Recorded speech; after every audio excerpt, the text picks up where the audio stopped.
প্ৰপঞ্চ পলাবাৰীৰ উদ্যোগত শিশুনাথ কৰ্মশালাৰ শুভাৰম্ভণি আজি সোমবাৰ বিগত কেইবেলিৰ দৰে এইবেলিও 17 মাৰ্চৰ পৰা 19 দিনে কাৰ্যসূচীৰে প্ৰপঞ্চ পলাবাৰীৰ উদ্যোগত শিশুনাথ কৰ্মশালাখনি পলাবাৰী সাংস্কৃতিক বিকাশ ভৱন প্ৰাংগণত অনুষ্ঠিত কৰা হয়। প্ৰপঞ্চ পলাবাৰীৰ মুখ্য প্ৰশিক্ষক কৈলাশ দাসৰ নেতৃত্বত উক্ত শিশুনাথ কৰ্মশালাখনি অনুষ্ঠিত কৰা হয়। শুভাৰম্ভণি অনুষ্ঠানত বন্তি প্ৰজ্বলন কৰা হয়। বন্তি প্ৰজ্বলন কৰে পলাবাৰী সাংস্কৃতিক বিকাশ ভৱনৰ সভাপতি অনিল চন্দ্ৰ কলিতাদেৱে। উক্ত শিশুনাথ কৰ্মশালাখনিত 7 বছৰৰ পৰা 13 বছৰলৈ কেইবাগৰাকী শিশু শিল্পী অংশগ্ৰহণ কৰা পৰিলক্ষিত হয়। উক্ত কৰ্মশালাখনি 4 এপ্ৰিল শুক্ৰবাৰে সামৰণি পৰিব বুলি জানিবলৈ দিয়ে। অন্যান্য বেলিৰ দৰে এইবাৰো পলাশবাৰী প্ৰপঞ্চ পলাশবাৰীয়ে পলাশবাৰী সাংস্কৃতিক বিকাশ ভৱনত 19 দিনীয়া আয়োজনেৰে এটি শিশু নাটক প্ৰস্তুতিমূলক কৰ্মশালাৰ আয়োজন কৰা হৈছে। ইয়াতে আমাৰ ফ্ৰাইডে ক্লাবৰ ল'ৰা ছোৱালীখিনিও আছে আগৰ, আৰু এতিয়া নতুনটো 4-5জনমান আহিছে। আজি অলপ ষ্টুডেণ্ট কম হৈছে, এতিয়ালৈকে মোটামুটি 11জন আহিছে। অহাকালি আৰু 10-12জন আহিব। সেইখিনি আমাৰ পাৰ্মানেণ্ট, আৰু 2জন নতুনো আছে। পৰীক্ষাবিলাক শেষ হোৱা নাই। 20ৰ পৰা 25জন ষ্টুডেণ্ট লৈ পেলাই আমি এই কৰ্মশালাটো চলাই যাম। আৰু 4 এপ্ৰিল তাৰিখত আমি ইয়াতে এখন পূৰ্ণাংগ নাটক প্ৰদৰ্শন কৰা হ'ব এই আমাৰ প্ৰশিক্ষাৰ্থীসকলৰ দ্বাৰা।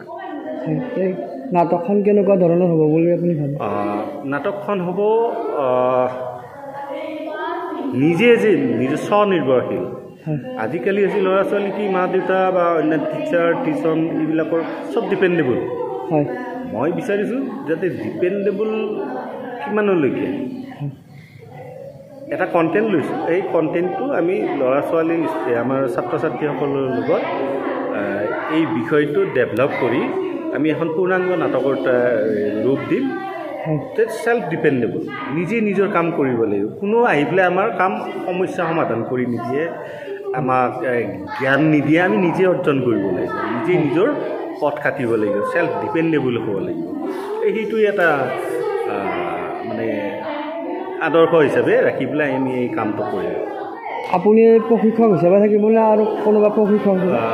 ময়ে প্ৰশিক্ষক হিচাপে থাকিম, যিহেতুকে মই ৰাষ্ট্ৰীয় নাট্য বিদ্যালয় থিয়েটাৰ এণ্ড এডুকেশ্যন টাইপৰ এজন প্ৰশিক্ষণপ্ৰাপ্ত স্বীকৃতিপ্ৰাপ্ত শিক্ষক হয়।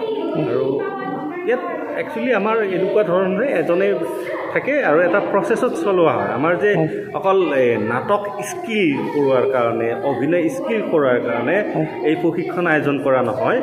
ইয়াৰ উদ্দেশ্য হ'ল ছাত্ৰ ছাত্ৰী মানে মানসিক শাৰীৰিক যদি শ্ৰীবৃদ্ধি বুলি কয়, গ্ৰ'থ, যিটো মানে তাহাঁতৰ পোহপালনত সহযোগ হয়, বুদ্ধিৰ শ্ৰীবৃদ্ধি হয়, ডিচিশ্যন মেকিং, লিডাৰশ্বিপ, এইবিলাক শ্ৰীবৃদ্ধিৰ কাৰণে এই প্ৰচেছটোত কাম কৰা হয়। নাটক থাকেই, নাটক এটা গৌণ হয়, মুখ্যটো সিহঁতৰ শ্ৰীবৃদ্ধিটো, সিহঁতৰ কথন শৈলী, কথা কোৱা। বহু ল'ৰা ছোৱালীটো মুখেদি কথা ক'বই নোৱাৰে 4-5জনৰ আগত, কিন্তু ইয়াত অহাৰ লগে লগে নিজৰ মন খুলি যায়, গান গায়, কথা পাতে, কবিতা নাটকত নিজে সংলাপ তৈয়াৰ কৰি সৃষ্টিশীলতা মনৰ মানে সৃষ্টি হয়, ইয়াতে জাগ্ৰত হয়। বয়সৰ সীমা নিৰ্ধাৰণ কৰি বয়সৰ আমি সীমা নিৰ্ধাৰণ কৰিছোঁ যদিও আমি মোটামুটি 6 বছৰৰ পৰা আমি 16 বছৰলৈকে লৈছোঁ। মই 13 বছৰ এটা ষ্টেণ্ডাৰ্ড কৰি ৰাখিছোঁ। 9 আৰু 10 ল'ৰা ছোৱালীখিনি মাক দেউতাকে নিদিয়ে চাৰ্জত। তাৰ অতিৰিক্ত কোনোবাই যদি দিব বিচাৰে আমি লোৱাৰ কাৰণে প্ৰস্তুত, কাৰণ আমাৰ সদায় এটাই আহিছে, আমি সিহঁতৰ কাৰণেহে কাম কৰিছোঁ। যদি কোনোবাই আহে ইয়াতে আহিব পাৰিব? পাৰিব। অহাকালি আমাৰ লাষ্ট। অহাকালিৰ পিছত হয়তো মোৰ যিহেতুকে আমাৰ 19 দিন এটা কম পিৰিয়ডৰ আমি নাটক প্ৰস্তুত কৰিম। আমাৰ কণ্টেণ্ট আজিৰ পৰা আৰম্ভ হৈছে, কণ্টেণ্টত ডেভেলপ হোৱা। এই সৰু বস্তু এটা গৈ আপুনি দেখিব, এটা ডাঙৰ 1 ঘণ্টা 15-20 মিনিট এখন নাটক হ'ব। আৰু ফুল ফ্লেজত আজিৰ ল'ৰা ছোৱালীৰ যি সমস্যা, সিহঁতে যিবিলাক সমস্যা লৈ পেলাই জীয়াই আছে, আমি ভাবি আছোঁ সিহঁতে ডাক্তৰ ইঞ্জিনিয়াৰ হ'ব বা আমাৰ নাম উজ্জ্বল কৰিব, কিন্তু সিহঁতে বিচাৰে কি? সিহঁতৰ দৃষ্টিভংগীৰে সিহঁতৰ বিচৰাখিনিক ইয়াতে উপস্থাপন কৰিব আমি চেষ্টা কৰিম। পলাবাৰীৰ পৰা Jitumoni Sarma report, news any 365। Stay informed, stay ahead. News Any 365.